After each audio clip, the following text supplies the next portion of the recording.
इस वक्त मैं एलडीए जुडिशियल कॉम्प्लेक्स के बाहर मौजूद हूँ। कुछ देर कबल यहाँ पर आग भड़क उठी थी और रेस्क्यू 1112 जो है मौके पर पहुंची और उसके बाद फिर आग बुझाने का अमल जो है वो शुरू किया गया था और रेस्क्यू 1112 की जो मुख्तलिफ गाड़ियां हैं वो भी यहाँ बर वक्त पहुंची हैं।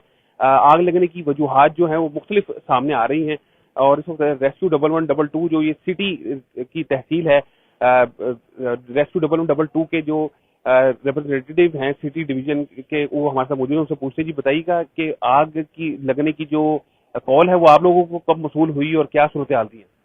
अस्सलाम वालेकुम जी। ये सुबह में 6:44 पे call control Lahore command control में मसूल है। किस तरह आग लगी हुई है। हमारी जो फर्स्ट रिस्पॉन्डर थी वो अल्हम्दुलिल्लाह 6 से 7 मिनट पहुंच गई और जैसे उसने देखा कि आग काफ़ी ज़्यादा थी, उसने फौरन कंट्रोल को बैक कॉल की, आग बढ़ी है, मजीद फोर्स भेजे। काफ़ी गाड़ियाँ हमारी तकरीबन 15 से ज़्यादा हमारी फायर व्हीकल्स ने इसमें पार्टिसिपेट किया।